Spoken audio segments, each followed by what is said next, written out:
As we start to wind down the summer gardening season, it's a great time to be adding compost to your beds to help give the soil a boost. Letting the compost break down over the winter gives it adequate time to become activated with all the little microorganisms that are so important for delivering nutrients to our plants in the soil. But purchasing compost, especially really good compost, can be pricey, and the bigger your garden, the higher the price tag.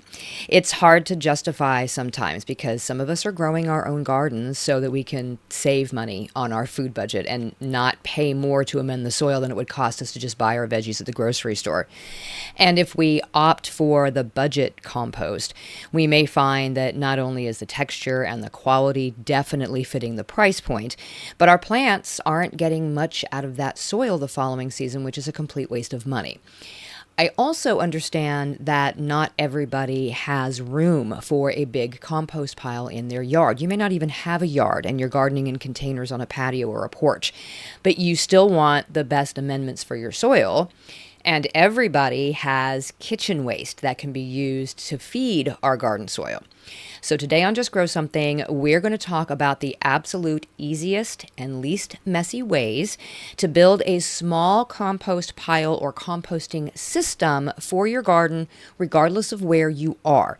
It may not be everything that you need to add to your garden, depending on the size that you're working with, but it will absolutely reduce the need for having to purchase as much. And you'll be diverting waste from the landfill and helping reduce greenhouse gas emissions in the process. Let's dig in. Hey, I'm Karen. I started gardening in a small corner of my suburban backyard, and now 18 years later, I've got a degree in horticulture and operate a 40-acre market farm. I believe there is power in food and that everyone should know how to grow at least a little bit of their own. On this podcast, I share evidence-based techniques to help you plant, grow, harvest, and store all your family's favorites. Consider me your friend in the garden. So, grab your garden journal and a cup of coffee and get ready to just grow something.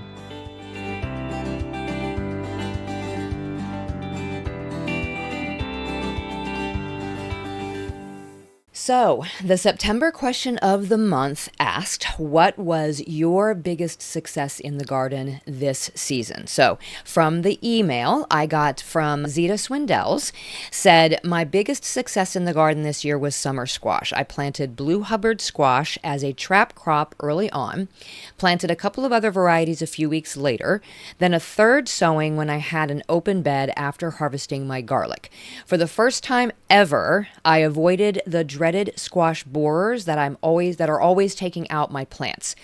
And I followed up and I asked Zita where they were gardening, and they said, I'm in zone 6A, just north of Chicago. My best guess is that I planted out my Blue Hubbard seedlings in late June and planted my additional sowings of varieties that I planned to eat in mid-July and late July. When the Blue Hubbard started taking over the entire garden and looked bad, I took it out. So this is the exact way to accomplish trap cropping. Plant something early on that the insect is more attracted to and let it get going before your actual cash crop goes in. And then use succession planting to keep the harvest going. So bonus points here for Zita because in that area of Chicago, it's very likely that the squash vine borer moth is no longer active after, June or late July. It used to be that way here also. It used to be by like mid-July. If you could wait to plant your zucchinis until after that, you at least were safe from the squash vine borers because it seemed like their life cycle had already ended by that time. But we're seeing that later and later every year now. So I was talking to somebody else and they were saying, yeah, they waited like they normally do and they still lost all of their plants to squash vine borer. And this was the end of July when they planted. So things seem like they might be shifting. So at least we know in the Chicago area that that timing is going to work. So that is fantastic. Also from the email, Shelly Orozco said, hi, Karen. You asked people to let you know what did well in the garden this year, and I have to say that the Amish paste tomatoes I purchased from you went crazy. The plants were so big and heavy with tomatoes that some of the branches broke, and my tomato cages weren't able to hold them up. Next year, I'm going to put the planters on the ground below my deck railing so I can tie them off to the handrail. I also didn't have as much trouble with blossom end rot as I did with the Roma tomatoes last year. They're about done for the year, but I still have tomatoes I'm waiting to ripen. Besides what we've used, I have about 8 1-gallon bags of them in my freezer from only 4 plants. I also purchased 2 San Marzano tomatoes from you, and one of them just started going crazy in the last couple of weeks, so they must mature slower. One plant didn't do as well, even though they're in the same pots in the same location.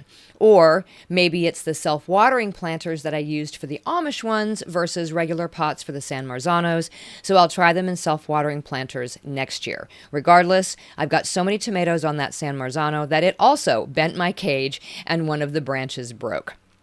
So my experience with Amish paste versus San Marzano has been pretty much the same. My Amish paste tomatoes usually completely overload my plants. They come on in a really big flush, and I end up with bags and bags of tomatoes in the freezer. The San Marzanos for me seem to come on a little bit more slowly. For me, they also don't seem to produce as much, and they and the regular Romas do tend to have much more in the way of blossom end rot issues than I've ever experienced in the Amish paste. The Amish paste don't ever seem to get blossom end rot. All of this is why I absolutely always encourage a garden journal so that you can track which varieties do best for you under which growing conditions, but also in relation to the weather. My Amish paste actually didn't do as well as Shelley's this year, and they're obviously the same plants since I sold those starts to her. But the problem for me was mine were hit with some late blight from the sort of excessive rain that we had much earlier or much later in the season than is usual. And the raccoons kept getting to them before I could. So there's that problem. From the Facebook group, Cody Ruth said, "What was my greatest success in the garden this season? I'm not sure if it counts for this season, but this year my big win was garlic. I've got so much I can't possibly use it all in a year, but I can give some away for gifts, and I'll have plenty to plant again for next year. I haven't harvested my sweet potatoes yet, but if we're going off of foliage alone as a way to measure success, then it may be sweet potatoes." I don't think I caught the question of the month, maybe the last couple of months, but did you ask about greatest failures too? Because I have a list of those as well. It seems like when garlic is lackluster, it's just kind of so-so. It doesn't really ever seem to be a total disaster unless nothing grows. But it can just kind of be ho-hum sometimes. But when it goes well, it goes big and it goes really well. So it's great to not only have plenty for yourself and for gifting, but also saving a really successful crop to plant again is awesome. That's amazing. As far as the foliage on the sweet potatoes, sometimes they're a little bit like carrots, where you have all these big tops and then there's like nothing underneath. But in most instances, when I've had a lot of really good foliage going on with the sweet potatoes, there usually seems to be a whole lot going on underneath. And I tend to get really curious, and I will just sort of dust back the soil on those mounds a little bit just to kind of check the progress on those sweet potatoes, because I did make the mistake the first year I think we grew sweet potatoes, and I left them in until basically the foliage just started to die back. And those sweet potatoes were massive. Like, I had sweet potatoes that were the size of my head. And so now we just sort of time it. I wait until we're about 100 to 110 days out after planting. And then I sort of start to check and see. And if I have a bunch of them that are about the right size, then I start harvesting, because we don't want the giant ones. We like them, to be weighing about a pound or so at the most. Usually smaller than that. And our customers, because we're growing on a large scale, my customers tend to like them smaller too. So we don't wait. So you might find that you have some monsters under there, Cody. So you might want to start checking those soon. As far as the question of the month, I hadn't done one most of the summer, so you haven't missed any. But yes, garden failures is coming up as a question. And in that same thread in the Facebook page, Sharon Ipcock Price shared, "My greatest success was keeping the squirrels and crows from pulling my corn up."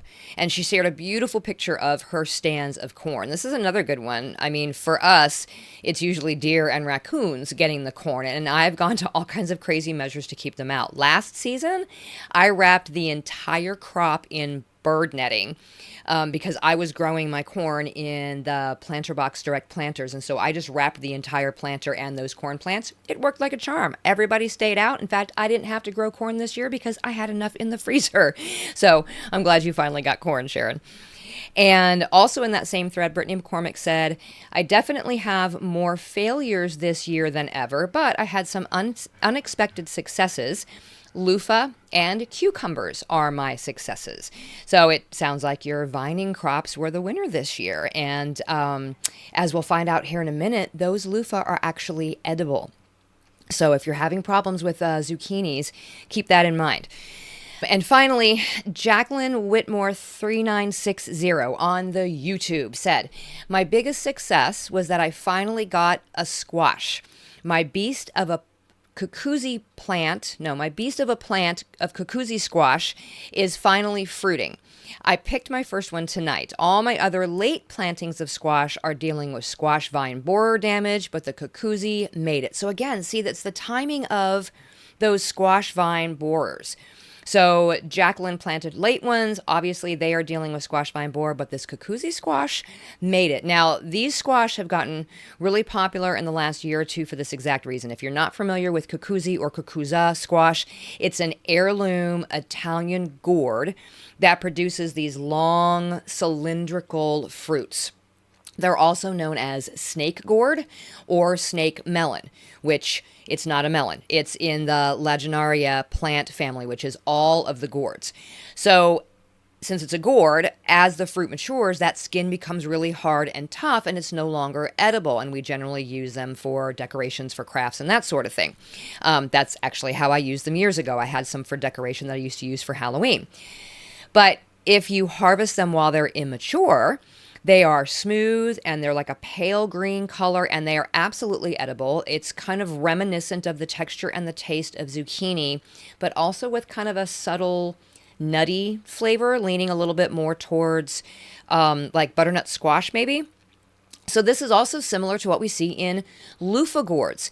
Yes, we grow them to maturity and we use them for sponges, but all of those little fruits in their immature stage can absolutely also be eaten like zucchini. The great thing about this cucuzza squash, it seems to be that it's able to fend off the squash bugs and the vine borers better than our traditional summer squashes. Another one like this that's also gaining in popularity is tromboncino squash. Now, the difference with tromboncino is that it's actually a true squash. It's in the curcubit family, and it can be harvested and eaten at just about any size. And these suckers can get to be like 3 foot long, and you can still eat them at that stage. So unlike the ones that are in the gourd family, when they start to get that big, that's when they start to get hard and inedible, but you can continue to eat the tromboncino all the way up until that size. And it too also seems to do really well against the squash nemesis. So in fact, I have heard so many good things about both of these that I am including them in my garden plan next year. You just have to have a good place to grow them, preferably on a trellis, especially those cucuzza, because those vines can get to be like 30 feet long. So again, think of them in terms of our loofah squash and how long those vines get. But that vine is going to keep producing squash the whole season up to frost. So it is something to consider. My biggest success in the garden this year was an absolute surprise for me, and that was Brussels sprouts. I have tried so many years to grow Brussels, and without fail, they either didn't produce a darn thing, or they got eaten by something, or they just didn't survive very well. And so this year, I either got the timing right on the planting, or the way we sort of actually eased into spring this season was slow enough that the sprouts actually had time to produce something. I'm actually still picking sprouts off of the original plants from spring. They went dormant during the hot summer months, and then they just sort of picked up growing where they left off. So I didn't even need to plant anything for fall. I'm super excited to try them again next spring, now that I have some notes to work off of from a successful season. So, as I alluded to a minute ago, the question of the month for October is, what was your biggest failure? in the garden this year. Now, just because things fail in the garden doesn't mean that we aren't good gardeners, okay? I've had several garden consulting clients this season who were on track to do really well for like their second or third year gardening, but they all had one problem or another come up in crops that they previously were really successful with. And I've had to remind them, the weather was very different this year than it was in the past 2 years. And every season may be different. That's why garden journals and notes can be so helpful. Not only does it provide us with valuable information to produce better crops in the garden, but it also gives us insights into why something may not have gone the way that we expected. It's not always something that we have done incorrectly. So, what was your biggest failure in the garden this year? Let me know in the comments on YouTube or in Spotify even. Post in the Facebook group or send me an email or a DM. You have until October 31st to get me your answer. So let's talk about some composting systems that don't rely on a big outdoor pile to do the work. Some of these are available for purchase. Other ones can actually just be DIY projects. And the first one is bokashi composting. So you can do this in indoor spaces or very small spaces. You can do it in an apartment. So bokashi is an anaerobic composting method. So it means without oxygen. If you have listened to any of the composting episodes from before, you know we talk a lot about the need for oxygen in composting systems in order to help break things down. Bokashi is an anaerobic system, so no oxygen. And essentially you are fermenting the food scraps, and this includes meat and dairy. And you are using an inoculated bran or sawdust. So you put the food waste into a sealed bucket, you layer it with this inoculated bran, and then you seal it up. And then after a few weeks, the material is basically, it's fermented. They call it sort of pre-composted. And so at that point, you can take it out and you can put it directly into your planters or into your garden beds or into the soil or whatever, so it can finish decomposing. So it's kind of a jump start to the natural composting process that gets finished once it gets put out into your garden. But because it's anaerobic, it's in a sealed system. So it's more of a fermentation, I think, than anything else. This isn't something that you're really going to do DIY other than purchasing the bokashi bran separately. So you can buy starter kits that include the buckets and the bran and all kinds of stuff there. You can find them online. You can usually find them in gardening stores too. If you want to do a DIY version, then you can just make your own bin, and you just need an airtight container to do that. And then you purchase the inoculated bran separately. Your second option is something that's becoming a little bit more and more popular, and these are electric composters or sort of food recycler machines. I'm not really sure I would call them composting. These are great for apartments, again, or if you have very limited space or your HOA doesn't allow for a compost bin outside, or you just don't want a compost bin outside. These are things like the Lomi or the Vitamix food cycler. Essentially, it's going to grind up all of your food waste, and then it's going to, kind of cook it under some really high heat, and then it's going to dehydrate it. And this whole process happens in about a matter of hours. So you can reduce that food waste by up to 90% in volume within just a few hours. So if you just add all your stuff to this thing during the day and you set it to run at night, by tomorrow, you're going to have this dry, soil-like material. I'm not going to say that it's soil. It's more akin to maybe worm castings, but it is a soil amendment. So not only have you, kept your food waste from going into your local waste, collection center or whatever, your landfill, you're also creating your own amendments for your soil in your garden, and you can put it into your containers and your pots, and it's not stinky, it's not smelly, it's not wet when it comes out, it is very dry, it can be used right away. The problem with these machines, at least at this stage of the game, they are still very expensive. They have come down in price a little bit, and there are varieties or options out there that can handle a wide variety of food scraps, including bones and dairy, which again are things that we don't normally put into our normal compost piles. So there are some really good options for these things. You just have to be willing to spend the money on them. They can be fairly expensive.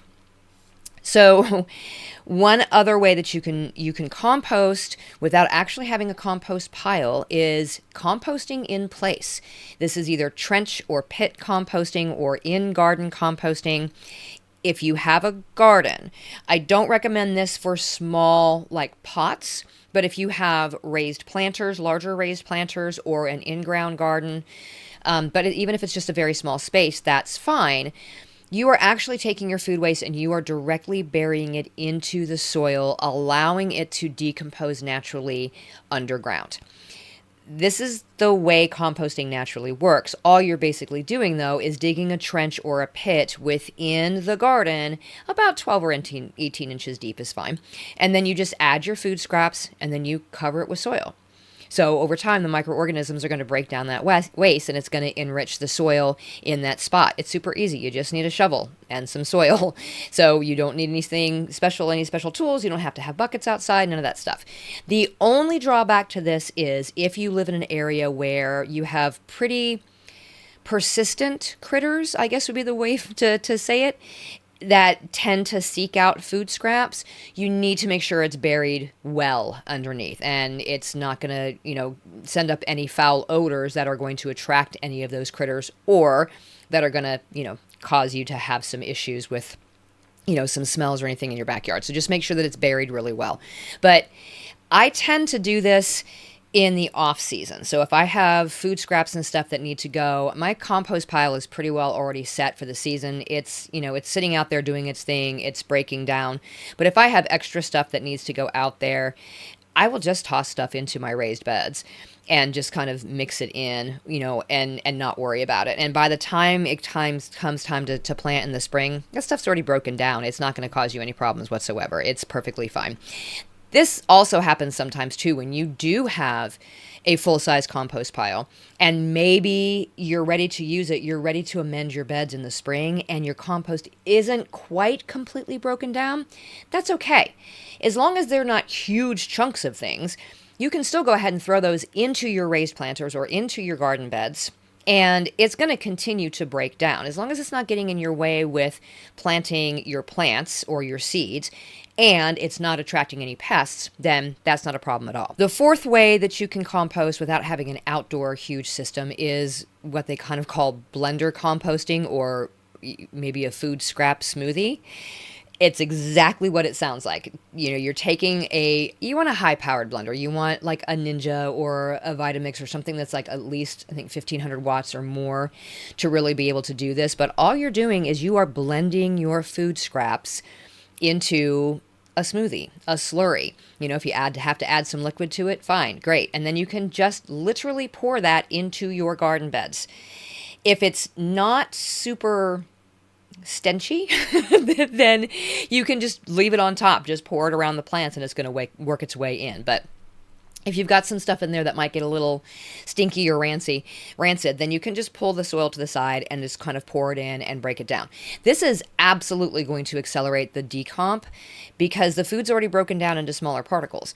So it's going to immediately start to compost out there, and you can just use a regular old kitchen blender. Now, be careful of what you're throwing in there. You don't want to put any bones in there. You don't want any like avocado pits or any really fibrous material that's going to damage the blades on your blender. But this works, especially if you don't usually have a ton of food waste, just blending them up into the blender and doing this.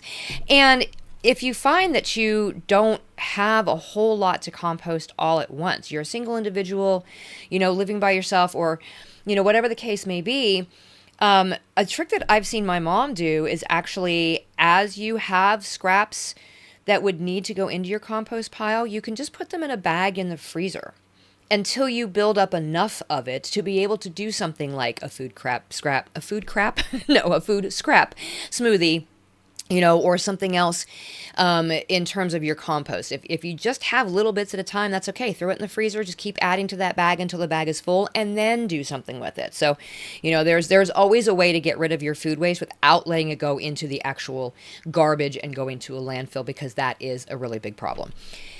The fifth way that you can kind of build a simple compost system is by making a compost bucket. Now, this one you are going to need to do, outside, but if you have a small space, You don't need much space. You really only need a 5-gallon bucket or a 20-liter bucket, I think is standard if you're outside the US.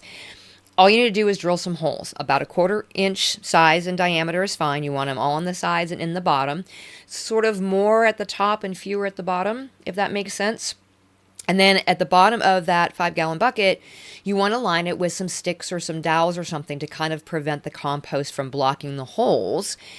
And then you just start with a layer of whatever your brown material is, so newspapers or dried leaves, and then just layer in your compostables in the same manner that you would for a compost pile, preferably alternating those greens and those browns. So the best ratio to keep any funky smells from coming on is like 3 parts brown to 1 part green. If you put too much green material in there at once, then it's going to become kind of icky and slimy, just like it would in a regular outside compost pile. So just be cognizant of that. But once the bucket is about 3/4 of the way full, then you can just put a really tight lid on it and just roll it around a little bit on its side to mix everything up. And then just stick it in a sunny spot outside somewhere and just give it a roll once a week when you remember. That's it. The contents of that bucket are going to be pretty much broken down completely in about 6 to 8 weeks, and it's ready to throw into your garden without any kind of smell or anything else. You can have multiple buckets going if you fill them up very quickly and just tuck them out of the way somewhere. I say put them in the sun. You can put them in the shade if you want to, but they're going to break down faster if they've got that heat going on. If you can place the bucket in the corner of the garden, or at least somewhere with soil underneath, that's actually going to be the best, because you've got those holes in the bottom. It's going to release leachate, which is this brown liquid that sort of seeps off of the compost. If you have it on, a brick or a patio area, it's going to leak out and it's going to make kind of a mess. But if you leave it on the soil, it's naturally going to seep away. So it's feeding that soil anyway. And at that point, it might even attract a few worms that will get in there and help to aerate the bucket even more. So speaking of worms, one method we didn't touch on that you absolutely can do in a small space and even inside of your house is vermicomposting. So I did a series of episodes on this last season, I believe. I will link to the main episode and my interview with Lauren Kane of Elm Dirt, all about how to set up your own worm bins so that you can get worm castings while also composting your kitchen scraps. All of these methods that we talked about are pretty flexible, fairly easy ways to compost your food waste without actually having a traditional compost pile. So, depending on your space and your time and your level of effort, there is absolutely an option for everybody. Until next time, my gardening friends, keep on cultivating that dream garden, and we'll talk again soon. Thanks for listening to another episode of the Just Grow Something podcast. For more information about today's topic and to find all the ways you can get in touch with me or support the show, go to justgrowsomethingpodcast.com. Until next time, my gardening friends, keep learning and keep growing.